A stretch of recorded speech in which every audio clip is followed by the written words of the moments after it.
Hey, what's going on, everyone? Welcome back to the channel. And yes, the Olympics are done. That means the Olympic hockey is done, which is really sad, but it also means that we can go over these games and look at what went right, what went wrong in these medal rounds. Unfortunately for me, Canada didn't win, but for the USA, for the first time since 1980, they have a gold medal, so there are some positives and negatives to everything when it comes to something like this. So yeah, we're going to break down the medal games, everything in between, why things happened, especially the gold medal game. We're going to get into all of that, but before we do, make sure you go like, subscribe, ring that bell. I want to hear what all of you have to say and comment. I really do want to keep improving and keep knowing what you all have to say. But let's not waste any more time. Let's get right into the breakdowns and right into the video. Okay, so like I said, we're going to get into the medal games, but I did want to quickly skim over some of the games that happened before, like in the quarterfinals. The Swiss were my underrated team. I really did think that we were going to see them in a bronze medal game. Maybe a gold medal game. I wasn't really thinking that. I thought they were going to be fighting for third. They did not go there. Had a 2-0 lead, forcing Finland right to the brink. They came back, stormed, winning 3-2. That was a pretty disappointing one for them. And you know, Leonardo Giannani, the Swiss goaltender, said that they were scared to get a third goal. And I think that is true. Now, with Finland, what's unfortunate for them is they end up falling Canada 3-2 in what was an amazing game. They end up losing Mikko Rantanen in their bronze medal game. But there was one other one that I do want to point out in the semis, which was Slovakia-USA. And I was very disappointed with Slovakia's effort in these last two games because, you know, I think altogether we were looking at a team that really did overperform, and it is what it is, right? You are going to have those teams who are going to push other teams and make things happen. And that's exactly what happened with Slovakia off the backs of, Halavai and Juraj Slavkovsky, even Dalibor Dvorsky. He played very well as well. But yeah, 6-2 loss to the USA is not exactly impressive. And then you follow that up with a 6-1 loss in the bronze medal game to Finland. Now, I'm not going to say that this wasn't a close game to start off with, right? Finland really broke away in the third period, which is where I felt that Slovakia kind of slowed down a lot. Like this was 1-0 after the first, 2-1 after the second, and then ended up being what was looked as a blowout, 6-1. Their steam, their push, their want for it just kind of fell off. And I think that all comes to the fact, and I said this in my past videos and on my Instagram when I was talking about everything, is that Finland is so good is that they're going to beat you with their depth. Now, in this game, as I mentioned before, they didn't have Mikko Rantanen. That hurts.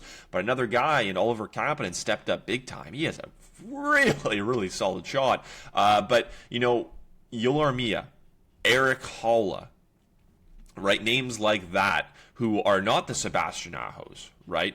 Who are not the Miro Heiskanens of this team, really stepped up in this tournament and made a massive difference. And even when we go and look at the statistics in this game, right?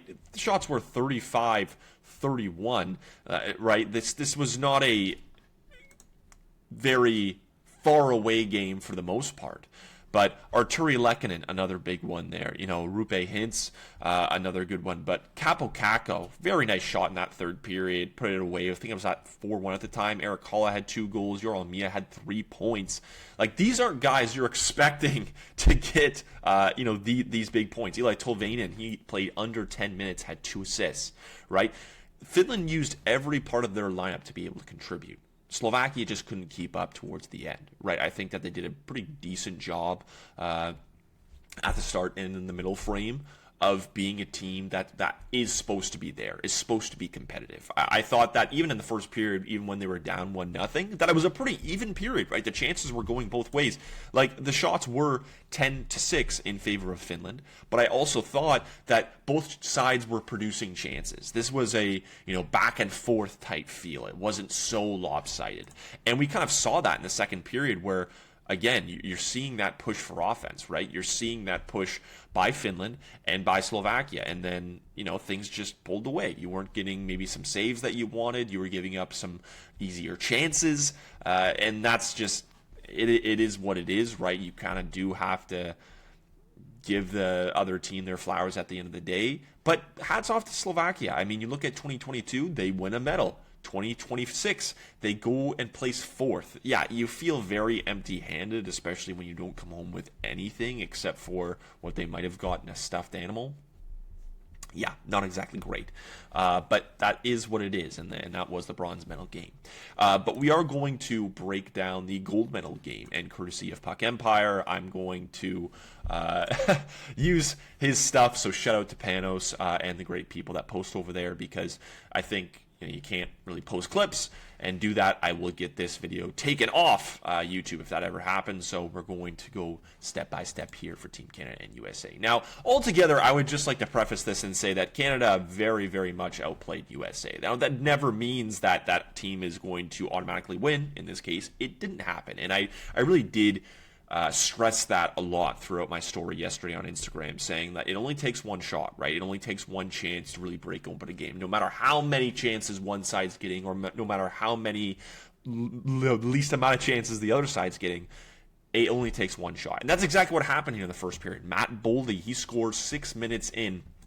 And this was a very interesting one. And what I will say about this is, look, Matt Boldy absolutely walks Devon Toews and Cale Makar in this sequence. Now, I don't know if they were surprised by their speed or by his speed, but he flips the puck up, gets by one, uses his weight and body to shove off another, and then as Binnington is going from right to left to track that puck, he goes against the grain with his shot. Usually works. In this case, it did. Really, really nice goal from a potent goal scorer, Matt Boldy, who's been so good this year for the Minnesota Wild.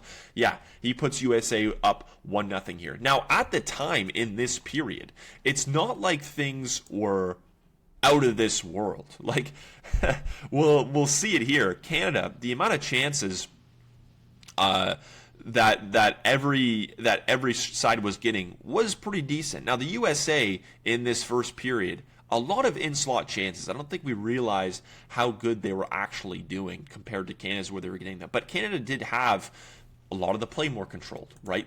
They were controlling that play, and we saw that a little bit there. I think that even in terms of the shots being even at this time, Canada was getting better quality over than, I guess you could say, quantity, even though it's still tied, so I wouldn't even say that in this case anyway. But where things really started to kind of go away, right? Like 14-10, the second period, 19-8, and we'll get into that. Canada really started to take over. Now, as we go throughout this game, right, setting the tone, Tom Wilson absolutely trucks Dylan Larkin, right? Not even seeing that he doesn't have his head up. He's just going to go for the hit anyway. Doesn't matter. Setting the tone was so big for Canada in this game, and that's exactly what they did. Now, when you talk about them giving up the first goal, it didn't feel like they were still down. They were still pushing for offense. Things were still happening. And even with some penalties and others, this was always going to be a game that was going to be solved at even strength, right? 5-on-5, or whether it was overtime at 3-on-3. The power plays, it wasn't going to be a thing. Like, not like this. With USA 100% on the PK, Canada's, I think it was, like 84% power play. Absolutely nuts. But it's one immovable force meets someone that's just, they're not going to be doing anything else. So for the second period, when you're being outshot 19-8, it's going to be a big difference. And we saw this here. Canada coming off what was a power play. Nothing happens. Cale Makar, perfect shot. Just perfect to beat Connor Hellebuyck, who up to this point was absolutely buzzing. Absolutely buzzing. And this was massive for Team Canada. And this was also this was just after the goal from Cale Makar, that USA pushes, and they kind of had these small bouts of energy in this game. There was nothing really consistent about their offense in this game. The only thing that really was consistent was Connor Hellebuyck for the most part. Now, right after a small burst of energy from Team USA, a shot, double doinks off the post from Brock Faber, right? That goes any other way, that's probably going in the net. So right there, USA could have pulled ahead. Doesn't happen. Tied after 2 periods. Canada outshooting the USA at this point, even in the period, was 19-8, as I said. Connor Hellebuyck to this point, probably the MVP. And I'm still kind of battling on that for one of the posts that I'll do that you'll see today before this is released, about who my MVP should be, Connor McDavid or Connor Hellebuyck.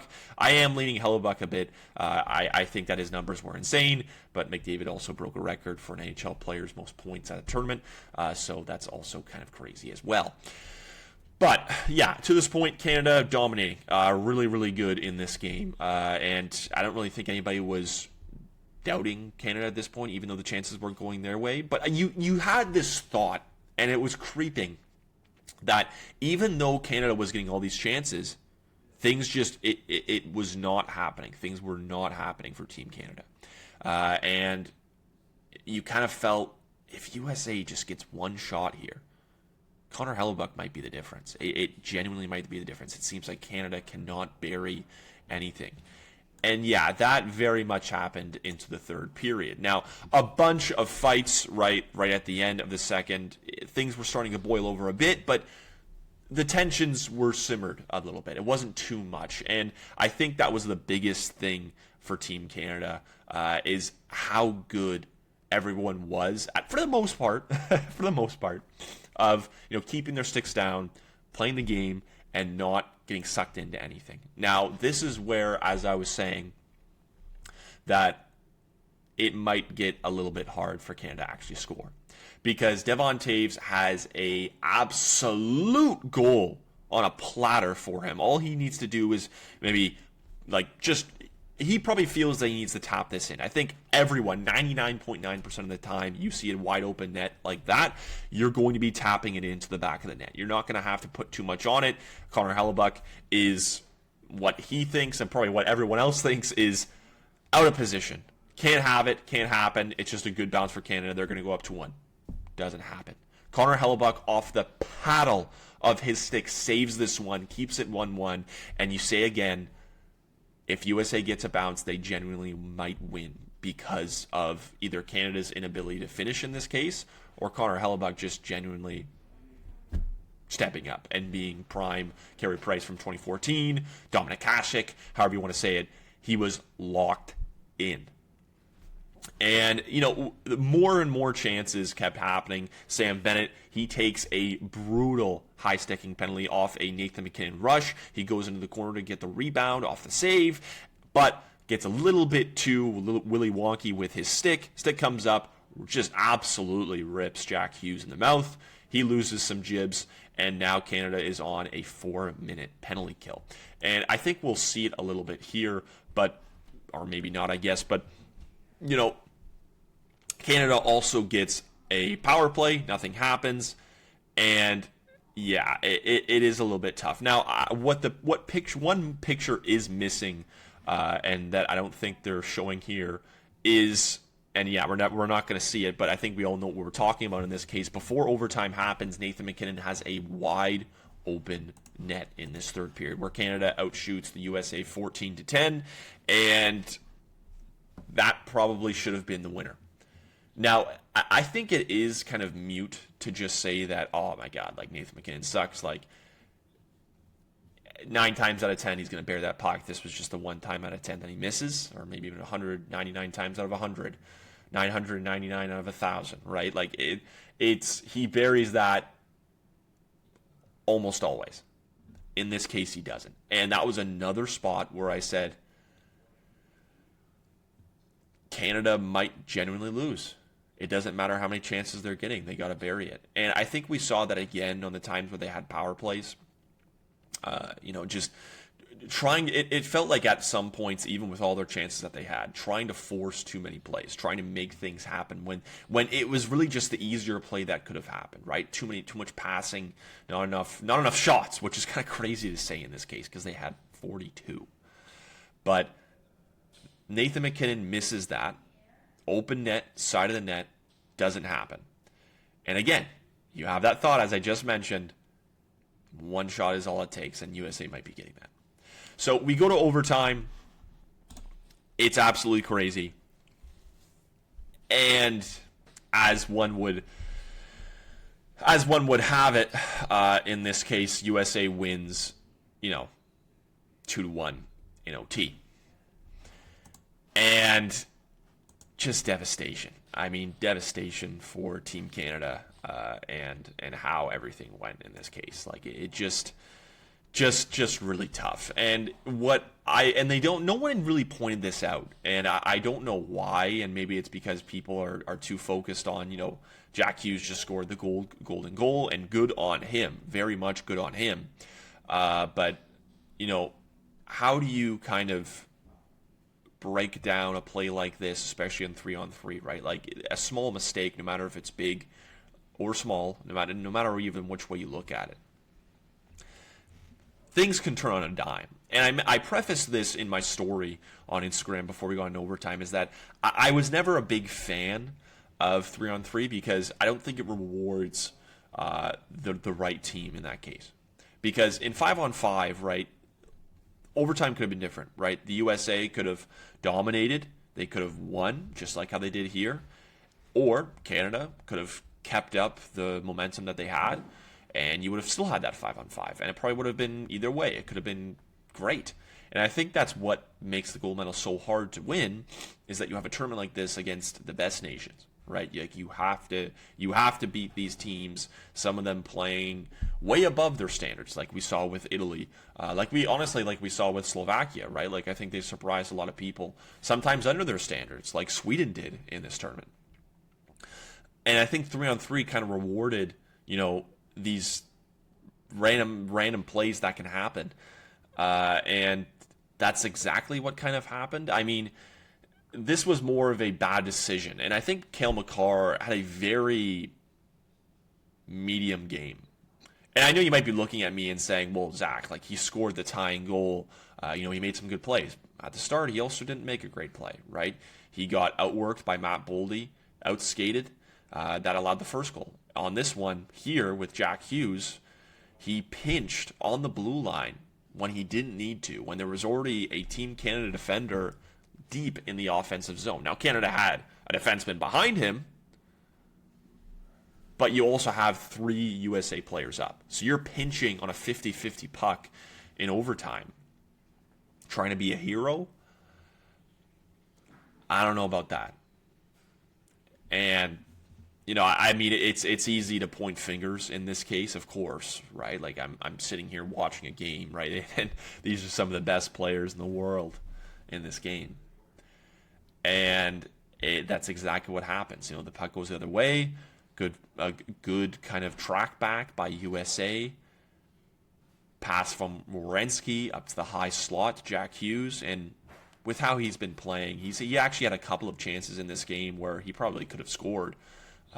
He buries it. And what a tournament that he had. I mean, outside of scoring the golden goal, he was flying around. And I don't know if a lot of this was just, playing in a tournament, right? Like you have this energy to really be there. I do think he was playing hurt. I think a lot of Devils fans were wondering why, he goes day to day, and like he could play one game before he goes, but at the same time he probably is hurt. He probably shouldn't be playing anymore right now. But credit to him. I mean, he played very, very well in this tournament. Scores the golden goal. USA wins gold for the first time since 1980. And you kind of sit there and you say, man, like Canada should have won. They should have won. And yeah, you know what? They probably should have won. I mean, you outshoot USA 42-28. What was it? We'll go check back at that right now quickly. 42-28 in this game. I don't think, and I'll say it right here, and this is, again, I'm not trying to discredit the USA. They won this game fair and square, no matter what I think about 3-on-3 and if I think it should have been 5-on-5. They won the game fair and square. Canada was the better team. I didn't think USA looked good. I don't think that they played very well. But I think what they did do well was that they capitalized on most of the chances that they had.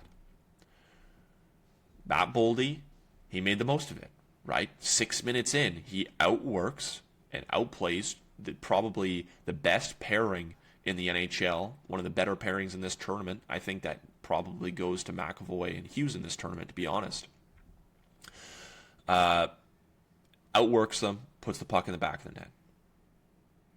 And off probably the maybe handful of mistakes in this game, a 3-on-1 going the other way in overtime results in Jack Hughes with a pretty much walk-in slot shot on Jordan Binnington, who, yet again, is going from left to right, shoots against the grain going the other way. Perfect shot by Jack Hughes. There's no reason to criticize Jordan Binnington. He was really good in this game, made big saves, and that's what it is. Canada probably should have won. They didn't. There's no reason to, go back on this now and say, yeah, I mean, Canada should have had gold. Well, they didn't. And, it kind of gets into this tough spot now where you look at the USA winning for the first time since 1980, but the faces of Canada. I mean, Connor McDavid, 13 points in 6 games, was it? Absolutely nuts. Sidney Crosby comes on the ice. I'm heartbroken for him. Honestly, I genuinely, he probably wanted to play in this game so badly. And he couldn't. He couldn't play in this game. And I think that is probably the hardest thing for some Canadian fans to swallow, is that he would have made such a difference on this team. But he couldn't play. Right, that's it. That's injuries. That's life. So you can't look back on it. You feel bad for him, and yeah, I mean, this probably is the pinnacle of of this whole thing, and why it maybe meant so much. It absolutely crazy in this case for Team USA. This is probably the game changer, this picture right here of Connor Hellebuyck saving a in-the-paint shot from Devon Toews. It is what it is. It is what it is at the end of the day. But yeah, it's you can tell in my voice, it's tough. It's tough. You want to see your nation win. The USA has bragging rights now in hockey. No matter what people say about 4 nations or whatever happens at the next World Cup in 2028. This is top-level hockey. This is all the best players. So for Team USA, congrats to them.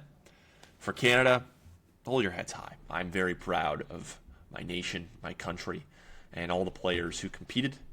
It is what it is. But finishing off this video and breaking down everything and what happened, Connor McDavid, 13 points in 6 games, 11 of those being assists. Shout out to Macklin Celebrini, 5 goals and 10 points in this tournament. Lucas Raymond played very well for Sweden. Their use of players in this tournament still baffles me, and why some of it was done. Yuri Slafkovsky, Martin Necas, Joel Armia. I've already shouted all of them out and how good they've been. They kind of carry their nations for the most part. And that's crazy to say for Joel Armia, but he really did play a very big role offensively and defensively on that PK for Finland to get them bronze. And even when you look at the goaltending, and, I said, I made a video about this with Connor Hellebuyck. 956 is absolutely insane. Leonardo Giannoni, he... I wouldn't say a tough game by him in those quarterfinals, because I think that was more of the people in front of him. But he had a stellar tournament. Jussi Saros, again, he's definitely up there in the MVP rankings altogether. And Jacob Markstrom was just a godsend for Team Sweden. After how Philip Gustafsson looked, he plays 2 games, not that great. They don't show him. I don't know why they don't show him in here, but had an 899, really tough showing, or maybe an 85. He comes in here, plays 3 games, looks pretty good. Gave him a chance to win, and I think that was the one thing that you kind of hope for from a guy like Jacob Markstrom. Made it happen. Gotta respect it, and I think that at the end of the day, it's tough that Sweden, I think altogether, they was 7th in this tournament as a whole.